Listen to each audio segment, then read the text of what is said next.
다음 주부터 본격적으로 이제 욜로라는 모델을 저희가 이제 공부하고 어떻게 작동하는지 배우고 그 어떻게 작동하는지를 알면 그거를 코드로 구현할 수 있겠죠.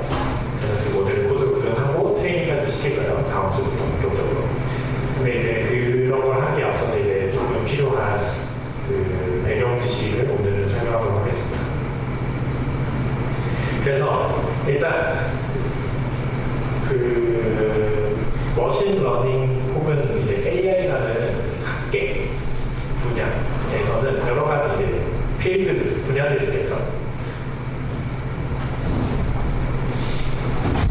이제 AI라는 큰 이런 집합이 있고, 그거 이제 AI라는 큰 집합이 있고, 그 안에 머신러닝이라는 큰 집합이 있고, 이제 뉴럴 네트워크 같은 경우에는 머신러닝의 한 알고리즘 중 하나라고 할 수 있습니다. 그렇기 때문에 뉴럴 네트워크도 머신러닝 중이고, 뉴럴 네트워크를 활용해서 이제 히든 레이어를 이제 많이 배치를 하면 그런 걸 딥 뉴럴 네트워크라고 하거든요. 그래서 그런 딥 뉴럴 네트워크를 트레이닝 시키고 그런 딥 뉴럴 네트워크를 사용해서 연습하는 게 딥 러닝. 이게 뉴럴 네트워크의 맞죠. 그리고 이런 딥 러닝, 딥 뉴럴 네트워크들을 활용해서 이미지가 됐든 텍스트가 됐든 어떤 거를 생성한다, 제너레이트 한다 하는 그런 생성형 AI들이 이런 딥 러닝을 구축하도록 할 수 있습니다. 그래서 이제 타일에도 뭐냐, 논문 리딩반 아니면 모델 구현반을 가면 크게 세 가지 팀이 있습니다. 일단 NLP, Natural Language Processing, 자연어 처리 쪽 분야에 이제 그룹이 하나 있고, 그 다음에 이제 컴퓨터 비전, CV 쪽이 있고, 그 다음에 이제 Reinforcement Learning, 강화학습, 같은 바이 있어요. 근데 이 세 개를 이제 AI 혹은 세 가지라고 보시면 됩니다. 그러면 욜로는 그러면 뭐에 해당되는 친구냐면 컴퓨터 비전에 해당되는 친구입니다. 그래서 컴퓨터 비전이란 컴퓨터가 이미지나 비디오를 이해하고 해석하도록 만드는 기술, 사람의 시각 인식 능력을 모아 물질 인식, 얼굴 인식, 동작 추적 등 다양한 능력과 카메라나 센서 데이터를 의미 있는 작동을 하는 그런 분야를 컴퓨터 비전이라고 합니다. 그래서 아까 여기 봤을 때 비전에도 이제 두 가지가 있죠. 이 두 가지를 좀 잘해 설명드리면 이미지 레코니션은 이제 recognize랑 한국어로 인식. 그러니까 어떤 이미지가 주어졌을 때 거기에서 어떤 물체를 판별하거나 추적하거나 그런 그거를 이미지 레코니션이라고 하죠. 그래서 이미지를 보고 뭐가 있는지 그런 거랑 이제 머신이 답할 수 있게 트레이닝하는 거고, 주로 소프트웨어 알고리즘을 쓰시고요. 그러면 머신 비전 같은 경우는 이제 물체 검출, 결합 검사, 사수 측정 등 품질 관련한 검정 정보를 설정을 합니다. 이제 요거는 이미지가 주어져 있습니다. 주어진 이미지 파일들을 가지고 거기에서 어떤 물체를 판별하거나 특정하는 그런 걸 하는 게 이미지 레코니션이고, 머신 비전은 거기서 조금 더 이미지가 그냥 주어진다고 생각하는 게 아니라 뭐 카메라, 센서, 레이더 같은 그런 여러 가지 적합적인 요소를 합쳐서 어떻게 하면 우리가 원하고자 하는 방법을 하는 게 머신 비전이라고 합니다. 그래서 이제 이런 컴퓨터 비전에는 다양한 다양한 테스트들이 있어요. 그러니까 테스트들은 뭐냐면 저희가 이 컴퓨터 비전이라는 이 분야에서 해결하고자 하는 문제들, 예를 들자면 세멘틱 세그멘테이션이라는 게 있고, 오브젝트 디텍션, 리프레젠테이션 러닝, 인플레스티케이션이라는 게 있잖아요. 이제 세그멘테이션 같은 경우에는 눈빛단 어떤 사진이 주어져 있고 거기에서 인간이라는 물체가 이렇게 있을 거잖아요.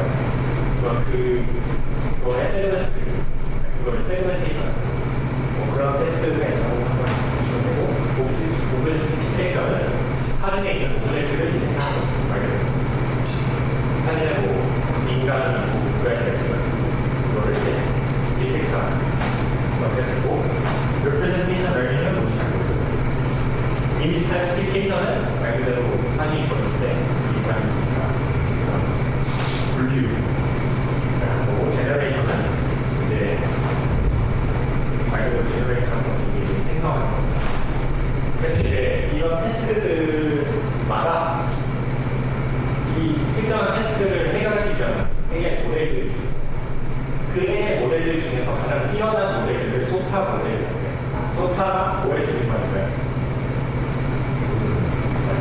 of the art의 줄임말 SOAT, 소타라는 state of the art는 말 그대로 이 태스크를 해결하는 것이 가장 괜찮은 모델 소타라고. 그래서 이제 이런 소타 모델들의 벤치마크 결과라든지 이 소타 모델들의 논문이라든지를 이제 모아놓은 좋은 웹사이트가 저 Papers with Code라는 웹사이트입니다. 한 번쯤 가보시면 좋아요. 네, 유명한 웹사이트에서. 그래서 이제 여러분들의 교양 약간 하위 수련을 위해서 이 각각 테스트들의 유명한 모델들을 갖고 훑어보죠. 세멘틱 세그멘테이션 같은 경우에는 세그멘트 에이지 메타에서 만든 셀이라는 모델이 유명하고요.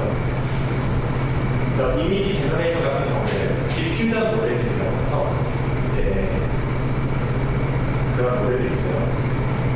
관심이 생기면 그 디노이징 디퓨전 파워비스틱 모델을 공부하는 걸 읽어보시면 흥미있게 배우실 수 있어요.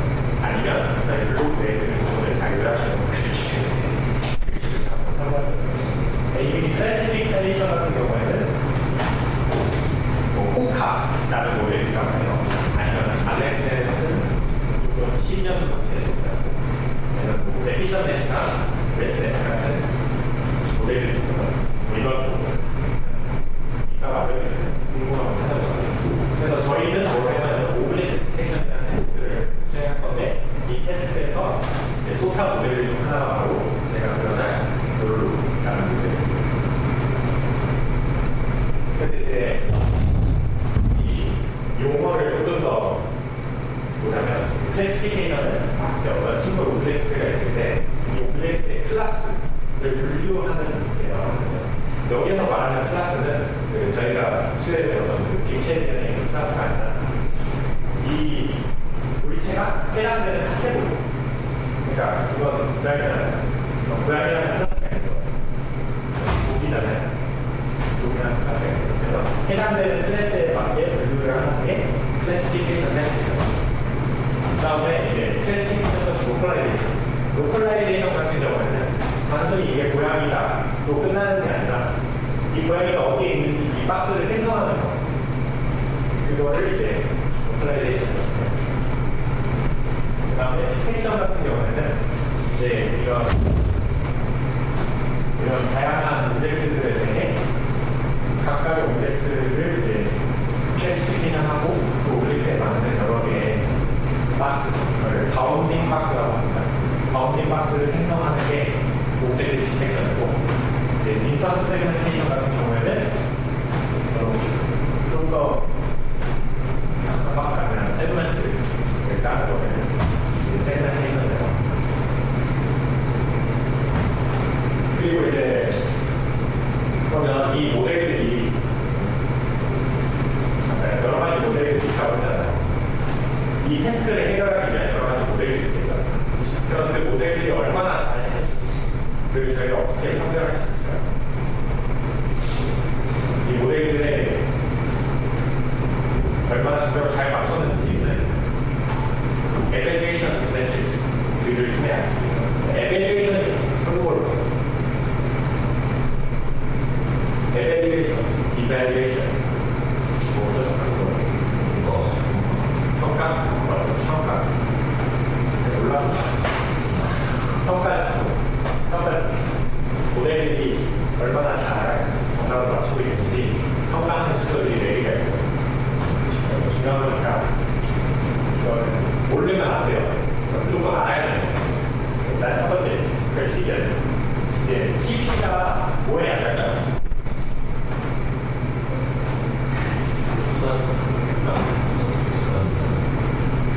TP는 true positive에 약해.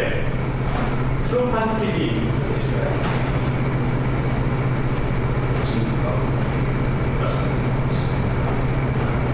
true positive는 실제 퍼스트가 예를 들자면 여기 세계의 시장의 사진이 있다고 해봅시다.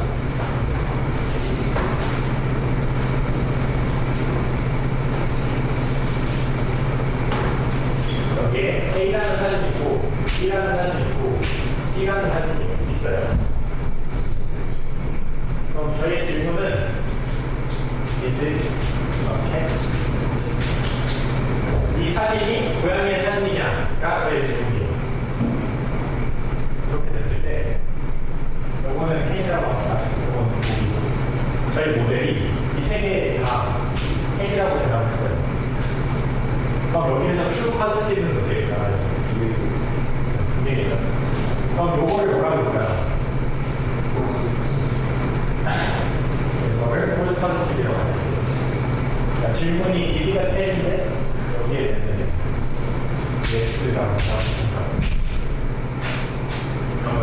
폴스 포지티브가 할 수 있겠죠.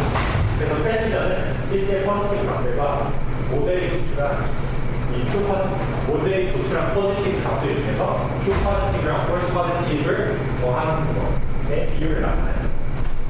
그래서 질문. 이 프레시전의 최대값이 뭘까요? 최대값이 몇이죠? 저는 거기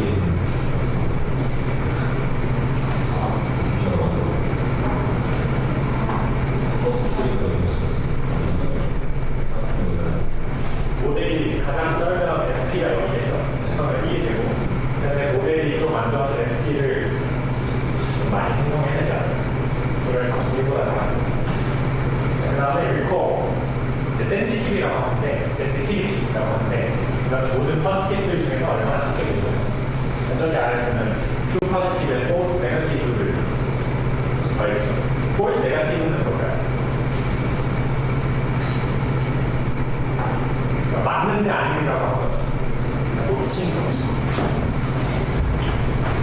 예를 들어 여기에서 이게 캐시고 보이잖아요. 그리고 이 사진에 대해서 노라고 예상을 했으면 뭘까요? 폴스 네거티브 되죠. 그 다음에 이제 약간 프레시전이랑 센시티비티, 프레시전이랑 리콜을 되고 그리고 센시티비티가 있죠. 이건 이제 실제 음성인 데이터를 얼마나 정확히 이용하느냐를 나타나요. 아까 여기에서 리콜에서 PPN을 NNP로 바꾼 거죠.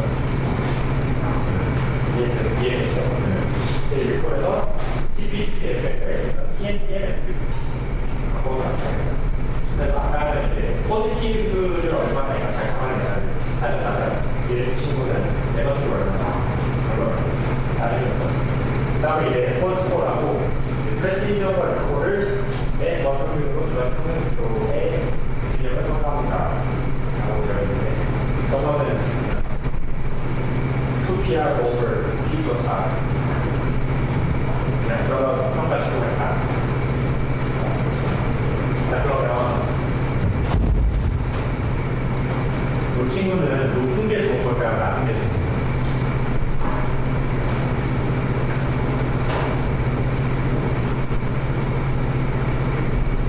이 친구의 최대값이 얼마일까요? 이 친구 최대값 1이겠죠? P랑 R의 최대값이 각각 1이니까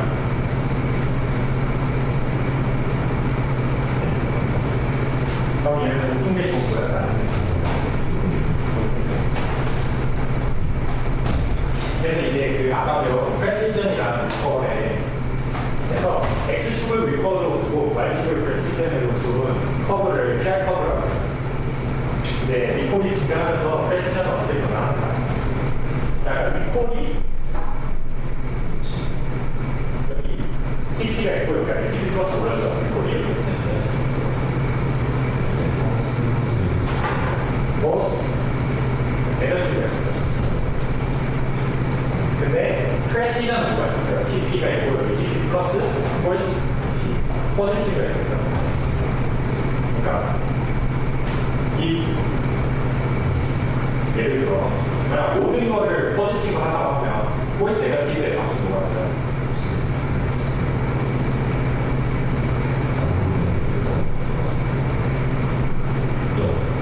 폴스 네거티브 맞는데 틀렸다고 하잖아요. 근데 모든 걸 맞다고 하면 레벨의 값은 0이 되겠죠. 그럼 리콜은 값이 어떻게 돼요?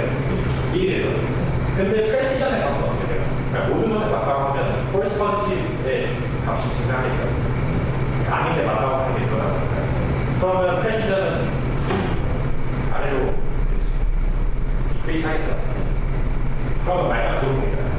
그러니까 만약 저희가 리콜만을 가지고 모델을 평가한다면 모든 것을 맞다고 하는 모델이 당연히 가장 좋은 게 되겠죠. 하지만 그러면 안 되니까 X축에 리콜을 두고 Y축에 프레시전을 뒀을 때 리콜이 여기일 때 프레시전은 어떻게 되냐 등을 이제 나타내기 위한 PR 커브입니다. 그래서 PR 커브는 어떻게 해야지 좋은 커브가 나오는 건가요? 이 모델의 결과에 대해서 PR 커브를 돌렸을 때 어떻게 나와야 됩니까? 몇 가지가 나올 수 있겠죠. 이렇게 나올 수도 있고, 이렇게 나올 수도 있고, 이렇게 나올 수도 있고, 이렇게 나올 수도 있겠죠. 아니, 뭐 이렇게 나올 수도 있고, 등등이 많겠지만, 이 중에서 어떻게 제일 좋은 걸까요? 4번이요. 왜 이게 제일 좋은 걸까요? 네트워크 쓰고 할수록 좋은 거 있어요. 적어도 원점에서 볼수록 좋은 거일 거라는 생각.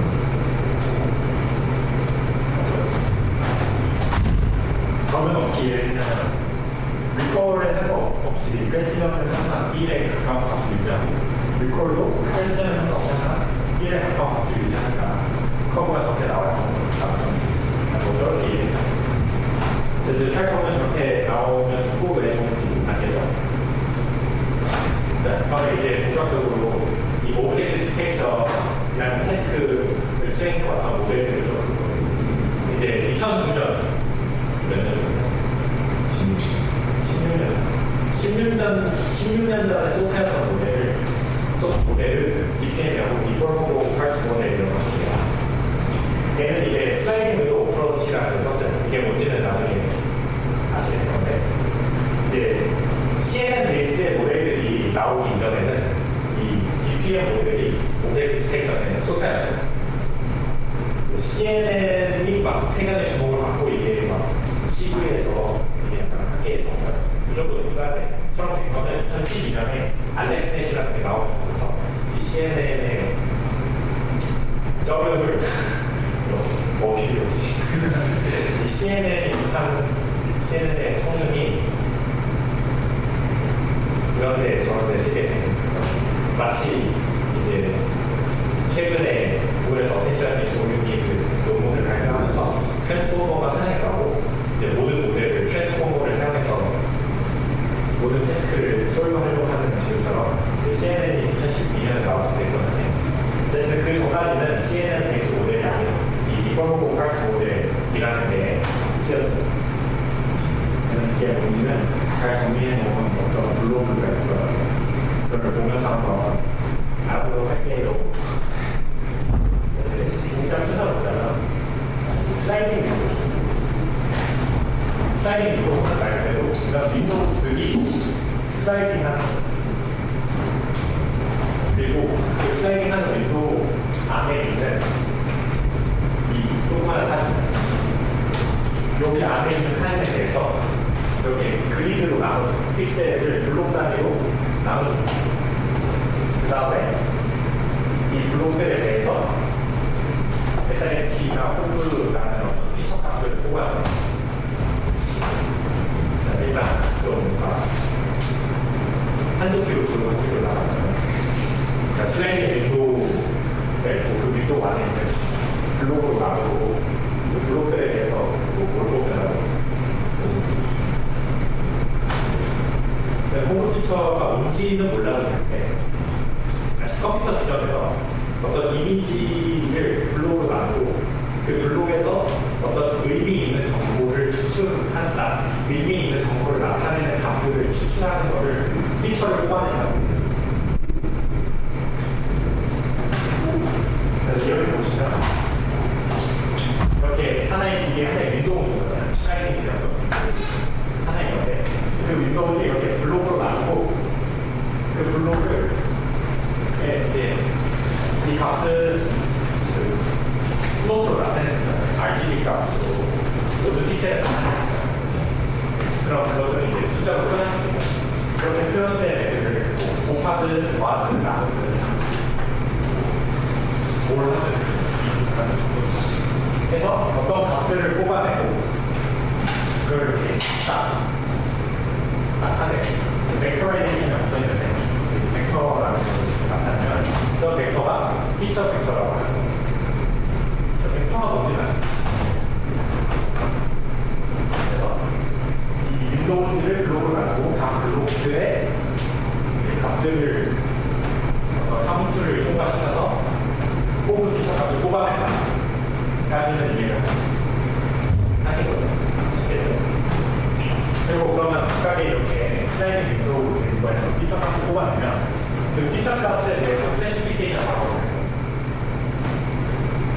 뽑아낸 피처 벡터를 클래시피케이션 하는 거예요. 그래서 요약을 하자면 이런 이미지가 주어졌을 때 어떤 특정한 윈도우가 슬라이딩 해가면서 이 윈도우 안에 있는 게뭐 사람인지 아니면 물체가 없는지 각 윈도우에 대해서 피처 벡터를 뽑아내고 클래시피케이션을 돌리면서 알아낸다. 어느 정도 이해가 되셨을까요? 이런 거를 약간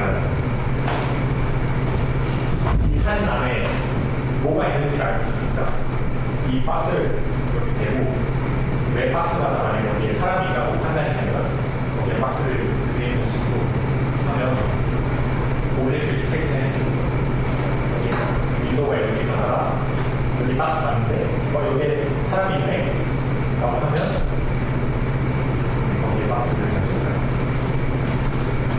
그런 식으로 오브젝트 디텍션이라는 테스트를 수행을 해서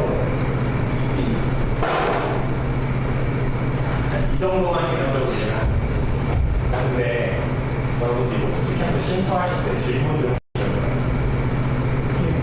뭐 활성화함수 쓰라고 해도 리그레션이랑 클래시피케이션의 차이를 생각하고 있고 그리고 하나가 하고 있었던 그게 뭐죠?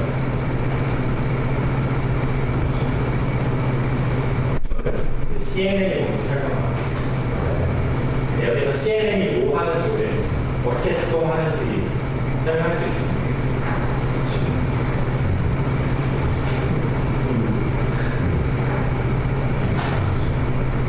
아까 저희가 그래서 DPM이 결국에 뭘 하는 거라고 했잖아요. 이 DPM 모델이 뭘 하는 모델이죠. 그래서 오브젝트 디텍션 하는 모델인데 어떻게 하냐면 결국에는 이렇게 사진이 있으면 거기에 어떤 특정한 값을 가진 박스들을 돌려가면서 거기에서 그 박스 안에 있는 RGB 값들을 더하고 곱하고 해서 어떤 피처 값을 뽑아내고 그 피처 값들을 토대로 클래시피케이션 한다는 거예요. 사실 그걸 하는 게 있어요. 그 윈도우즈 움직여가면서 그 안에 있는 값들을 알고리즘을 통해서 피처 값을 뽑아내는 모델이 있는데 그 모델이 CNN이에요. 그러면 이 청소년 학생들 CNN이 그렇게 학계에 줄 거 아니었기 때문에 사람들이 다 나왔어요. 근데 딱 2012년에 알렉스넷이라는 예전에 CNN 이미지 클래시피케이션 모델이 나오고 나서 그거를 오브젝트 디텍션에도 한번 적용을 해보자 해서 나온 게 RCNN이라는 모델. 이 친구가 아마 13년도 알렉스넷이라고 얼마 안 돼서 나온 친구 RCNN. 그래서 RCNN은 투스테이지 디텍터라는 투스테이지 디텍터인데요. 그 오브젝트 디텍션 모델은 크게 원 스테이지 디텍터가 있고 투스테이지 디텍터가 있어요. 이제 투스테이지는 이렇게 사진이 있을 때 무언가 뭔지는 모르겠지만 무언가가 있을 법한 장소에 바운딩 박스를 생성하는 게 판단되고 그리고 그 생성된 바운딩 박스 안에 뭐가 있는지 클래시피케이션 분류를 하는 게 두 번째 단계로 명확하게 두 단계가 구분되어 있어서 이런 모델을 투 스테이지 디텍터라고 해요.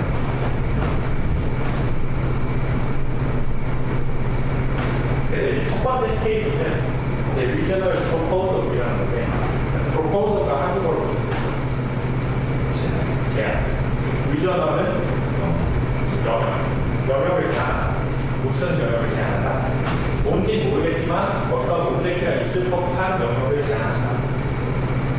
그게 첫 번째 스테이지고. 그래서 그걸 어떻게 하냐면 셀렉티브 서치 알고리즘이라는 걸 통해서 하는데요.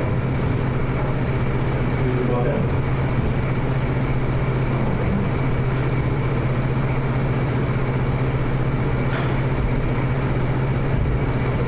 이제 모든 이미지는 RGB 값으로 이루어진 픽셀들로 나타낼 수 있어요.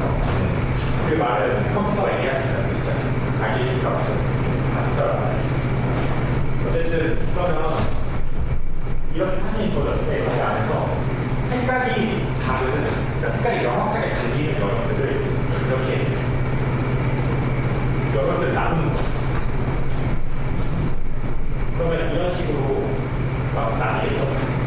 근데 거기에서 뭔가 유사성이 있거나 한 물체에 해당되는 것 같은 이 영역들을 합쳐주면서 합터버 방식으로 이런 식으로 무언가가 있을 법한 영역을 제압하는 게 셀렉티브 알고리즘, 셀렉티브 서치 알고리즘.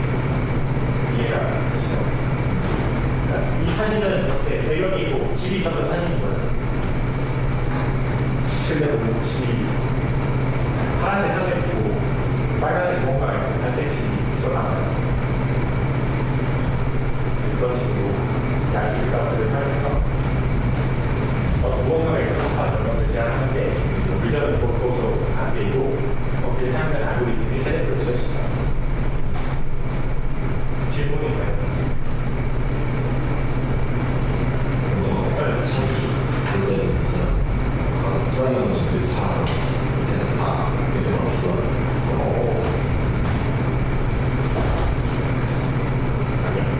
슬라이딩 윈도우 방식을 하는데 이제 바터 방식이잖아요. RGB 값들이 맨 처음에 아무런 수상화나 그런 작업을 거치지 않은 상태에서 이런 식으로 엄청나게 많은 연합들을 나눠줄 수 있어요. 그 다음에 이 연합들을 합치는 거죠. 이거는 슬라이딩 윈도우라기보다는 그냥 이 3차원 텐서에서 아마 그래픽 쪽으로 사용을 하고 있죠. 얘네를 합치는 거. 근데 어쨌든 그 슬라이딩 윈도우 같은 그런 직관적인 방법으로 이렇게 합치는 거죠. 저도 이게 알고리즘을 어떻게 작성하고 있어.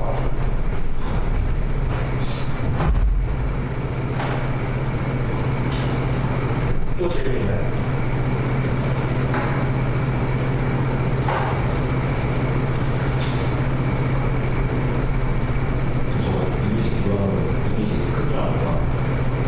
크기라고 이미지가 세트면 안에 픽셀 올라가지.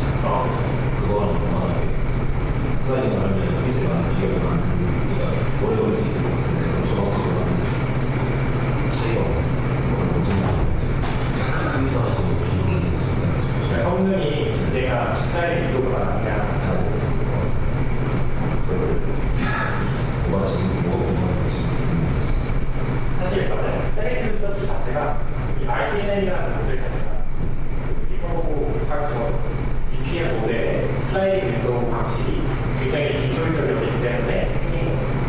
그래서 슬라이딩 윈도우가 비효율적인 이유는 그냥 말을 해줬는데 만약에 픽셀이 많아질수록 내가 슬라이드 해야 되는 수도 많아질 테니 생각하지 못합니다. 근데 하나하나 슬라이드 보면 오래 걸리는데 그리고 그 뽑은 숫자라는 걸 추출한다고 그거 계산하는데도 시간이 오래 걸립니다. 뽑은 피처라는 이 피처 값이 오브젝트 스테이션을 하기 위해서는 가장 효율적인 어떤 규정 값이 아니었을 수 있습니다. 어쨌든 슬라이딩으로 굉장히 비효율적인 방법을 하죠. 또 질문인가요? 이렇게 셀렉티브 서치 알고리즘 같은 알고리즘을 통해서 어떤 오브젝트가 있을 법한 영역을 이제 제한하는 거죠. 그러면 그 제한된 영역에 대해서 이렇게 미디언이 프로포즈 된 거죠. 이렇게. 그러면 이 제한된 영역에 대해서 뭘 해야 될까요? 일단 뭔지 모르겠지만 무언가가 있을 법한 장소를 알아냈어. 그러면 이제 뭐 해야 될까요? 뭐가 있는지를 알아야 됩니다. 이 영역 안에. 그래서 그 proposed image 그 안에 있는 값을 CNN을 돌려서 피처 벡터를 뽑아내고 그 뽑아낸 피처 벡터들을 서포트 벡터 머신이라는 아까 DPM에서도 쓰인 머신러닝 알고리즘에 넣어서 그 제한의 영역 안에 있는 게 어떤 오브젝트인지 클래시피케이션을 하는 게 두 번째 스테이지입니다. 그래서 첫 번째 스테이지는 이제 무언가 오브젝트가 있을 법한 값을 제한을 하고 두 번째 스테이지에서는 그 안에 있는 오브젝트가 뭔지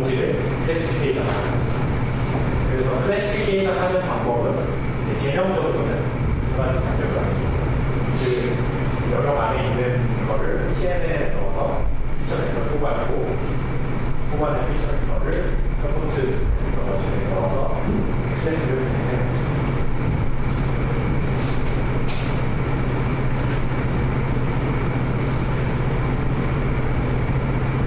그리고 가장 기획이긴 이 어쨌든 유저널 프로포즈를 통해서 박스가 생성이 됐는데 이 세lective 서치 알고리즘은 어쨌든 정해진 절차를 가는 알고리즘이잖아요. 뭔가 학습을 할 수 있다고 하면 그래서 이 박스들을 조금 더 정확하게 하기 위해서 바운딩 박스 리그레이션이라는 걸 할 수가 있습니다. 어떻게 하냐면 이렇게 하다가 궁금하시면 저 링크가 밑에 있으니까 봐주시면 됩니다. 근데 이게 이 두 모델이 워낙 오래된 모델이기도 하고 2013년에 그래서 이 오브젝트 스테이션을 과거에는 그냥 롤로라는 모델이 나오기 전에는 과학자들이 어떻게 접근을 했는지 이쪽 가보시면 사진이 있으면 거기에서 뭔가 피처 벡터를 뽑아내서 그냥 뭔가 있을 법한 이걸 찾아서 영역 안에 있는 피처 벡터를 뽑아내서 그 영역을 찾아낸다. 분류하다가 RCN의 방식으로 일단 근데 그 CNN에서 그렇게 피처를 분리해낸 다음에 어떤 그 값에 대한 값이 너무 커서 그 값만 보면 바로 그렇게 어떤 용량으로 값을 낸다면 그거를 방지하기 위해서 알지. 그러니까 CNN을 거치고 바로 그 피처 벡터만 가지고 분류를 하는 그 피처 벡터를 SVM이라는 거에 넣어서 분류를 하는데 만약에 질문이 그러면 이거를 다시 질문해 주시죠. 만약에 CNN에서 이제 값까지 다 노출을 했는데 거기서 어떤 동물이라고 판단을 할 때 특정 값에 대한 가중치 값이 매우 커서 만약에 그 값만 다른 값을 보지 않고 그 값만을 기준으로 만약에 정해져 있는 상태라면 그 상황을 방지하려면 어떻게 프로그램이 되어 있어야 됩니까? 일단 만약 제가 생각했을 때 학생이 한 문제는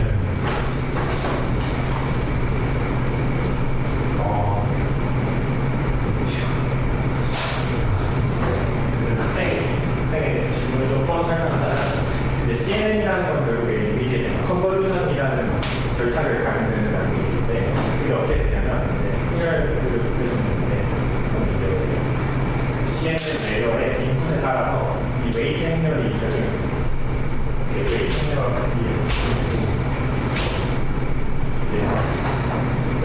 추출된 이미지를 이제 원래는 쭉이지만 그걸 플랫해서 벡터로 나타내고 이게 벡터로 나타나고 그걸 이제 이 웨이트 행렬에 해줄 건데 이 웨이트 행렬 중에 만약에 어떤 특정한 이 값이 이게 너무 기하급수적으로 커서 이 다른 웨이트 값들이 무시가 되고 무슨 벡터를 이 행렬을 받는 그러니까 어떤 벡터는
나오는 값이 이 웨이트로만 정해진다고 하면 당연히 이제 백프로퍼게이션을 통해서 그 웨이트가 조정이 되겠다.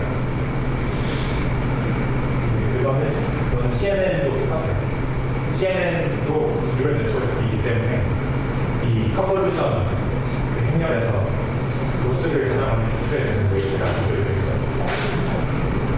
RCNN은 그런 식으로 문제를 풀었고, 욜로 같은 경우에는 이걸 이제 유전을 프로포저 문제 따로, 그리고 방위버스 리그레이션 문제 따로, 클래시피케이션 문제 따로 이렇게 스테이지를 나누는 게 아니라 이 오브젝트 디텍션이라는 이 하나의 태스크를 하나의 리그레이션으로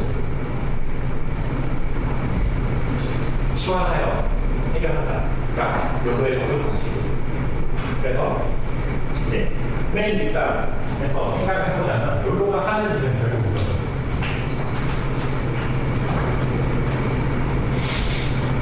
욜로가 하는 일은 저희가 알고 싶은 답들이 몇 개가 있죠. 그러니까 뭐가 있는지 또 어디에 있는지를 알고 싶다면 그럼 이것들도 숫자로 나타낼 수 있겠죠. 뭐 예를 들어 저희가 5개의 클래스가 있어요. 우리가 트레이닝 시킬 사진에는 고양이가 있거나 강아지가 있거나 사람이 있거나 자동차가 있거나 카메라가 있어요. 딱 이 5개의 클래스가 있다고 합시다. 그러면 그걸 이제 5개의 원본의 파일들의 어레이로 나타내면 얘가 어디 있는지를 나타내려면 숫자로 나타내면 그 어레이 인덱스 값을 약속을 하면 됩니다. 설명이 좀 다른데, 그러니까 만약 1이라고 하면 3시야, 2라고 하면 5개야, 3이라고 하면 1번이야. 이런 식으로 나타낼 수 있겠죠. what에 대한 거고, where에 대한 숫자를 나타낸다고 하면 이렇게 사진이 이렇게 있을 때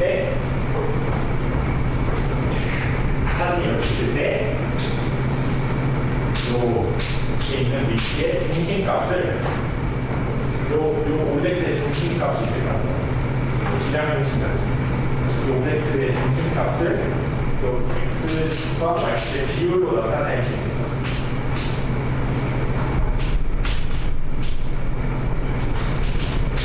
이런 식으로.